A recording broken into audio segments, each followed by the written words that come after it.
Hey everyone, it's Krist back again. Another month of game pickups, so let's get it started right away. Um, this time, I don't really have many older games, not a lot of retro games. The oldest games are from last generation, but I picked up a lot of new stuff, so that's still cool, I guess.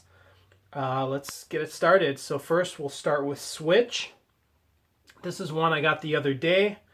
I bought it from Limited Run Games about a month and a half ago. That is, sorry about the glare, Another World. Now, I do actually own this game physically already on the 3DO, but yeah, I figured it'd be cool to have a physical version of this. It's essentially the anniversary edition that they released on PC, so it's got the higher res backgrounds and all that. So yeah, I do have this version on PC, PS4, and Vita. I think I bought it for $1 on PlayStation Network. But yeah, it's kind of a redundant purchase, honestly. But it's a great game. It's short, but it's a classic platformer. Okay, next up, some more Switch stuff. First one I had to import from PlayAsia. This is the Asia region version of Final Fantasy X and X-2 HD Remaster. This is like my fourth or fifth copy of this game. But they've all kind of had issues up until this version. And of course, in the United States, they had to jip us with the physical release and make it a partial download, just like the Vita version of this was in the US. Originally, I had imported the Vita version of Final Fantasy X-2 physical cart, and then I just bought the American 10 used because I didn't really care about the code inside. But oh, actually no, I did buy it new, but it was heavily discounted. I think I gave the code to a friend. But yeah, this version is the definitely definitive version. That and probably the Xbox One version. But the PS3 version only had the remastered soundtrack as well as the Vita. And then the PS4 version is the same as this, where it offers both the remastered and the original soundtrack. But the PS4 version had two pretty severe glitches in it. One was where the music would always restart after a battle, like the field map music. So if you're wandering around the field, the song starts, you get in a battle, and then the song starts over. So with how many random battles there are in this game, you would never hear the full field theme. So eventually got patched on PS4, but for collection, like physical collection sake, this has all the patches on the cart. And if you import it from Asia, I think either the Asia or Japanese version has both games on the cart. So yeah, avoid the US version of this if you're getting it on Switch. So this will hopefully be my final copy of this game.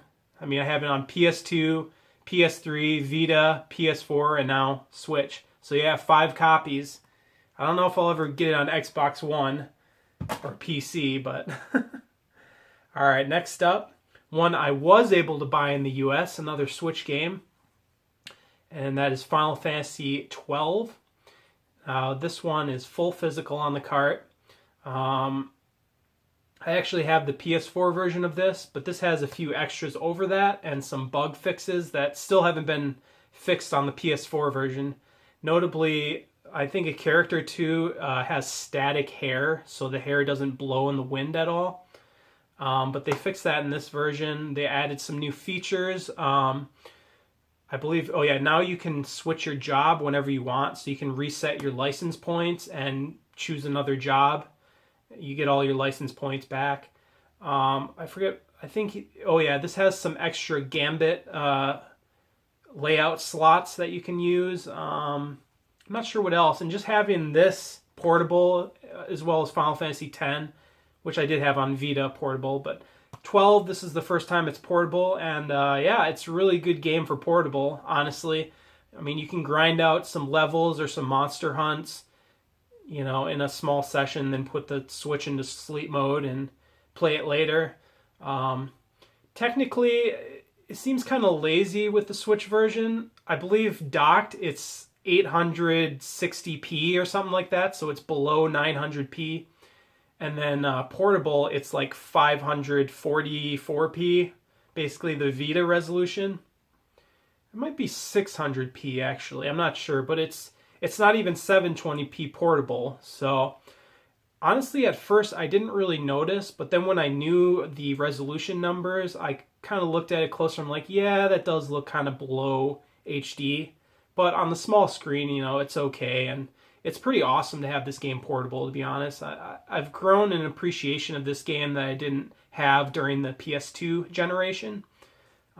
Plus, this has so many great improvements. The 2 times or 4 times speed boost that you can turn on while grinding is really a help. So you can just grind like 50 monsters within, you know, under 5 minutes and, you know, gain a bunch of levels. So it really cuts down the tedium of this game. So yeah, it's cool game. And then I decided to pick up another one in the same vein of Final Fantasy XII that I've been thinking about for a while, and that is Final Fantasy XII Revenant Wings for the DS. Now this is a totally different style of game. It's kind of like a real-time strategy game on a smaller scale.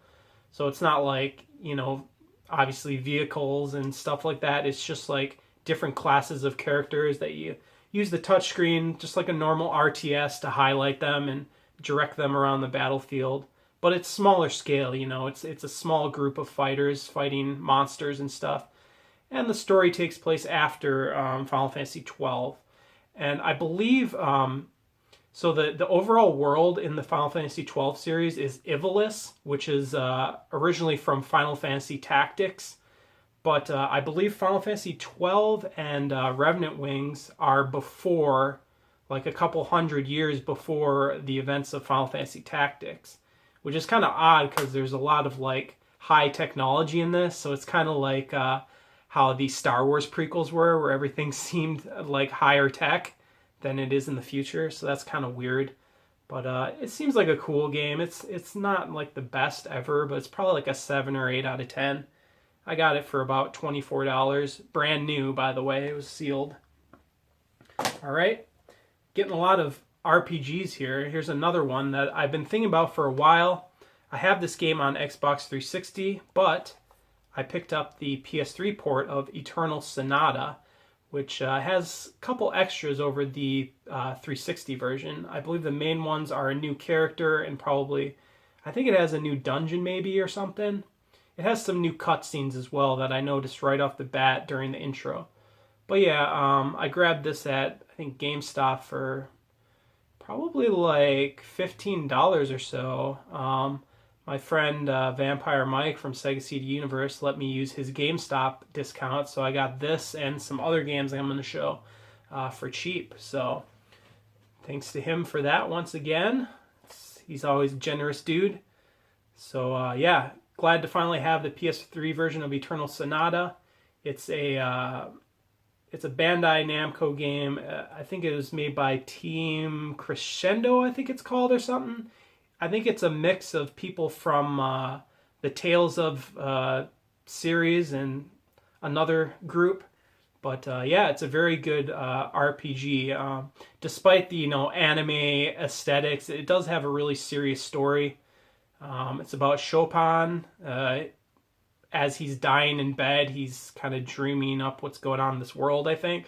But I've never really beaten the game, so that's the thing. When the 360 version came out, I knew that this version existed by the time I got around to it, and I was like, I don't want to beat it on 360 when you got all the extras in this version.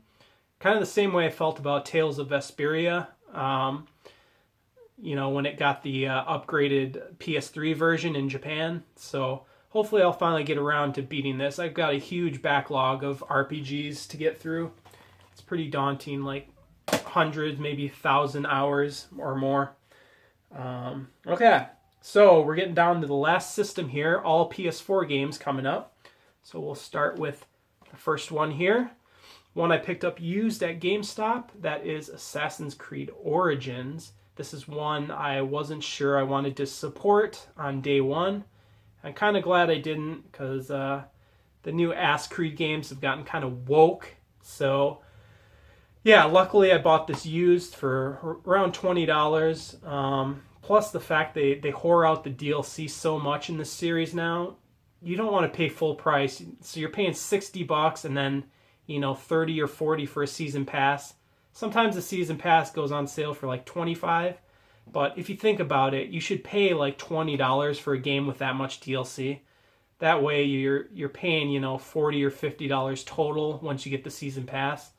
Although I'm not sure. We'll see if I even care about getting the season pass. I would have preferred a complete edition with everything on the disc, but I doubt Ubisoft is ever going to do that. At least not this generation. Maybe the PS5 generation they'll do, re-releases of this like they did with Ezio Collection and all that. But I played a little bit of this one. Seems kind of cool for the open world gameplay mechanics. It's less of a stealth game, but it's got good graphics. I think this game has less woke shit than the next one I got to show you. So I picked up Odyssey as well, which was on sale at GameStop for $20. New, unfortunately. I wanted to buy it used, but the new price was $20. So I gave Ubisoft less money than the $60. So, but this one has a lot of like woke revisionist history bullshit in it. Although from what I've seen, gameplay wise, it's pretty good for an open world kind of action RPG. But once again, this is even less of a stealth game than Origins is, supposedly. But yeah, good graphics, I guess. I love the setting, but they fucked up the setting with the historical revisionism, so it's not entirely accurate, which I know is kind of par for the course with Assassin's Creed series. But, the past Assassin's Creed, they took liberties with history to make it more fun and a cooler story. But with this, they revised history just to put more liberal bullshit in it. So we truly are in the clown world. Honk honk. I know that was really cringe, but I had to do it. But yes, I figured I should wear the clown world shirt for showing off these games, since that's where we are in this current year. Okay, next up, one I believe I got this used at GameStop. Again, Vampire Mike from Sega CD Universe let me use his GameStop discount. So I got Bulletstorm. I believe I got this for under $10. It was probably like $8 or something. Now, I have this on Xbox 360, and I also have a digital PC version. But, it's kind of redundant because I can run this on PC at 1080p 60 or higher. But I figured, I'll have a physical version of like the definitive edition of this, I guess. So yeah, I got it cheap. I actually always liked this Bulletstorm game. Kind of wish they'd do a sequel, but that hasn't happened yet.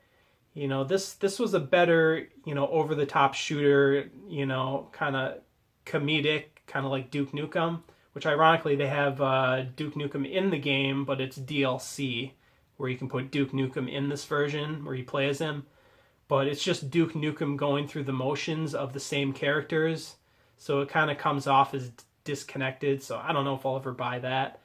But, I wanted a physical copy of this game. Really like the original game. So, yeah, it runs, I think it's 1080, 60 frames a second on PS4. And on PS4 Pro, it's probably like 1440p, I'm thinking. I can't remember. I don't think Digital Foundry ever covered the Pro version of this. But, yeah, it does have PS4 Pro support. So, yeah, that's enough of that. Let's keep going so this video doesn't get too long. We're at 15 minutes. But next up is another one I wasn't going to get originally. But it got cheap enough, and Vampire Mike, once again, let me use this discount. That is Resident Evil 7, the Gold Edition. I definitely didn't like the direction they went with this series, making it a more like Western-style horror, first-person horror game.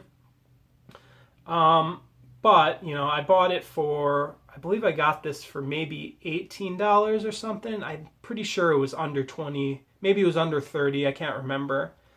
But the price was right. I like the Resident Evil engine. I kind of fell in love with the graphics engine with Resident Evil 2 remake and Devil May Cry 5.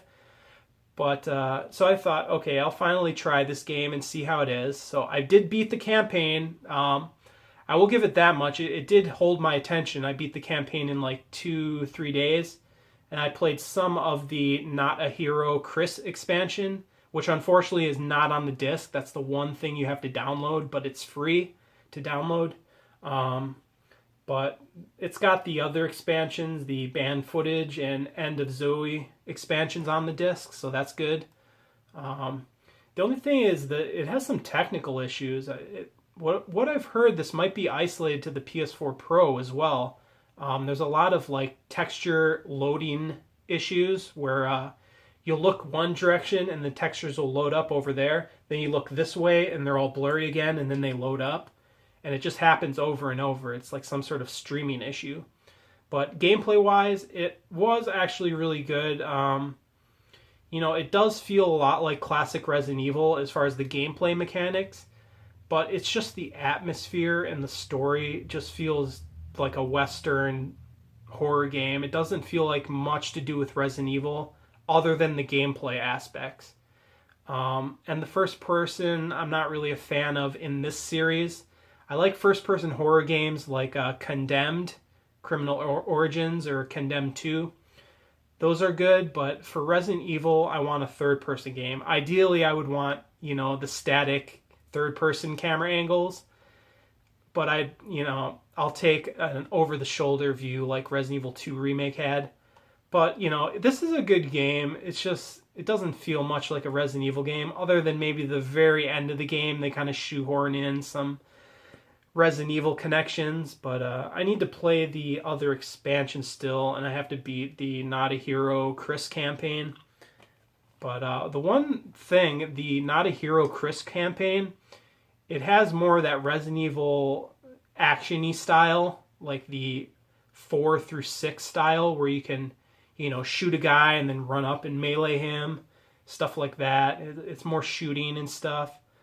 So that was actually kind of fun for this game. It was a good change up from the normal campaign is a lot of just like running away. You can fight a lot like later on in the campaign, but early on it's kind of like a hide and seek almost. Not totally, but it's definitely got those elements. But yeah, I was pleasantly surprised that it was still a decent game, but I'm glad I didn't buy it at launch and I didn't support it when it came out, because I didn't want to send Capcom the message that this is the style of Resident Evil I want. Gameplay mechanics were fine, but I don't want the first person like Western horror style. I like the Japanese style, kind of over the top, anime kind of characters. All right, so here's another one I got on sale at Newegg for $15 plus like $3 shipping and tax. That's Soul Calibur 6. Another one I thought of getting at launch, but then it had a ton of DLC characters announced, so I was like, I'll wait until it's on sale. And I'm glad I did, because, yeah, $15, good price. I don't know if I'll get the DLC. Supposedly there's rumors that, they data mined the other characters come in, so there might be a second season pass, just like Tekken 7 had 2 season passes. But at the same time, people are saying this game is dead in the water as far as the online community. So it might not get the second season pass. Well, I guess we'll find out. I don't know if I'll buy any of the season passes unless they're, like $5 eventually. But yeah, I just played a couple minutes and, it's Soul Calibur with better graphics. That's pretty much all I can say about it right now. But I do have every Soul Calibur game now, except I think the PSP game. There's like a PSP spin-off game. I forget what it's called, Blade something, but I think it was more like I thought it was like an action game, not a fighting game. But yeah, I have, Soul Blade 1 on PS1, Soul Calibur on Dreamcast, 2 and 3 on PS2. I don't have 2 on GameCube. I got the PS2 one because I like Tekken characters. Then I got 4 and 5 on PS3, and now I got 6, so that's cool. I like having every game in a franchise, so I can kind of play through them in order and see how they've, progressed gameplay-wise and graphically, and story. All right, last game. We're just at 20 minutes, so kind of a long video. But this is another one I wanted for a while, but I just didn't have money at the time. I probably would have bought this right away if I had the money. But that is Wipeout, the Omega Collection on PS4. I got this on sale probably for $20 or less. Actually, no. This was like $12, I think. I don't know. I can't remember prices, but yeah, it's a good price. It's got, I believe, 3 different games on it. Although it's technically 2, because 2 of them are like a game and then the expanded version of the game. But yeah, it's really beautiful looking on the PS4 Pro. I believe it runs native 4K, so it's one of the few actual like native 4K games on PS4 Pro, and 60 frames a second. Plus it has, VR support, which I would like to try one day. I don't know. I'll get the PlayStation VR one day when I can get it as cheap as I got, the PlayStation Move. So hopefully it's like a gimmick that will, go on clearance sale eventually, but who knows? It might stay expensive. But yeah, one day I'd like to try VR for this and Resident Evil 7. So, but yeah, actually I've never tried VR of any form, so I don't know if it's going to give me really bad motion sickness or what. But yeah, this is a really good futuristic racing game. I enjoyed it back on the Sega Saturn. I borrowed it from a friend of mine who had a Saturn back in the day. So that was the first version of Wipeout I ever played. Not the PS1 version, which is actually a superior version. So yeah, I played it on Saturn, and then I have one of them on PlayStation Portable back there. I forget which one. It's Wipeout Pulse, I think, on PlayStation Portable, which I only played a little bit. And then I got Wipeout HD for free on PS3, which is actually one of the games that are on here. But yeah, very cool. It has really good music, nice fast fluid gameplay, fun stuff. So yeah, that is it for my pickups. I have some others coming in probably over the next 2 months. Several that I've already ordered, or ones that I've backed on Kickstarters that should be shipping out, around June. You can probably guess what those are. Kickstarter game that's coming out in June. I won't say what it is to not spoil it, but I'm sure some people can figure out which game that is. And then other things have been going on with me gaming-wise. I've been doing a lot of soft modding on my consoles. So now I have a soft modded PS1 memory card. Or wait, no, not a PS1 memory card. It's a PS1 Game Shark. So you have to use it on the old gray PS1. Only unfortunate thing is my old gray PS1 has a weak laser. So if you burn CD backups, they don't read quite right on it, and I have a lot of skipping. So that didn't work out too well. The other thing I modded recently is I bought a PS2 fat model from Goodwill for $25, and I ordered, you can see in my previous video, I ordered a cheap GameStar hard drive adapter for it. And then I got an old hard drive that's actually right there. It was in my old PC. It's 250 gigs. So I loaded that up with game backups. And I tried it out with the GameStar. It loaded up sometimes, but it loses its connection. But I ordered an official hard drive adapter that's been modded to use SATA hard drive, because the original PS2 hard drive adapter only supported IDE hard drives, which is the old style cables. So yeah, you can get one that's modded that has a SATA cable, and it still works for online play and networking. So I can play games like Resident Evil Outbreak online still. There's other games you can play online. And you can transfer backup games over your home network using the adapter. Or you can even stream game ISOs from your PC to the PS2 so you don't even have to load. Hopefully I'm correct about this, but I assume you don't have to actually transfer the ISO to the PS2 hard drive. It literally just streams it from your PC over the network, and then, you know, if it needs data from the game, it just streams it from your PC hard drive. So that's kind of interesting, but I've got the hard drive all loaded up with games ready to go, and I get the official adapter on Thursday. So hopefully that works, because that Chinese GameStar piece of shit did not, and I did get a refund for it. The seller, you know, barely spoke English, and, you know, I was ready to file a complaint. I'm like, you know what? Can you just give me a refund and I'll give you good feedback? And he agreed, so I'm glad I did get the refund. Otherwise, I would have gone full sicko mode on him and made a PayPal dispute, because that thing was a piece of shit. It doesn't work. Don't get the GameStar ones. Other than that, oh yeah, I also soft modded both my PlayStation Vita and PlayStation TV, which PlayStation TV is a PlayStation Vita that you can play on the TV, obviously. So both of those are modded. It's really handy. You can do a lot of cool stuff. Obviously, game backups.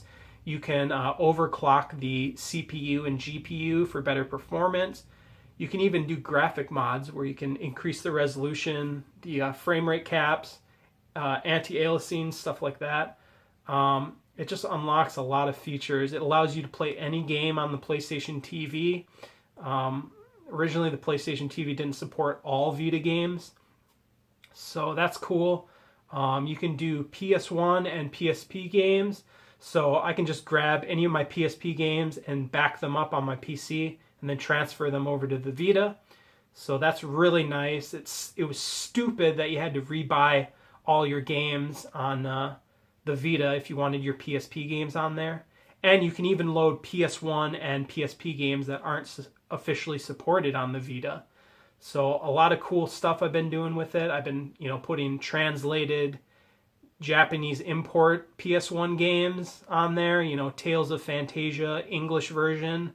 Hell, I even put Final Fantasy Type 0 English translation for PSP on there. There's just so many things you can do with it now. It's, it can be a dedicated PS1 machine. You can finally use micro SD cards with the Vita, something they should have had originally.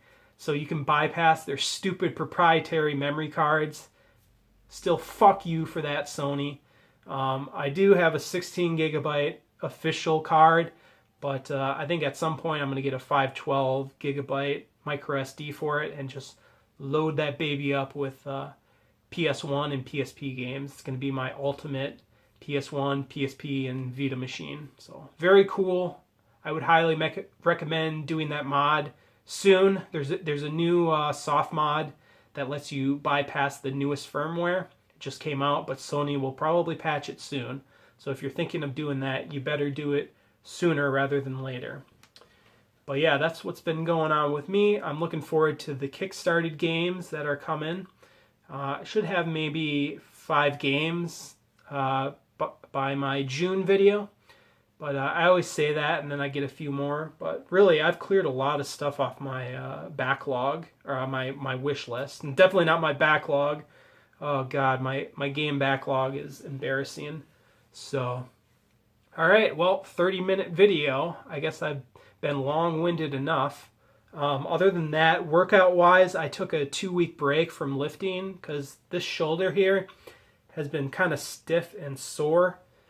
And it's not going away, so I got to see the doctor about that. So I've been taking it easy, not lifting, but I think soon enough I'll get back to lifting once I find out from the doctor next week what's going on with it.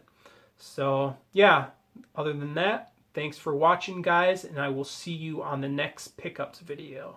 All right, peace out, and honk honk, honk honk.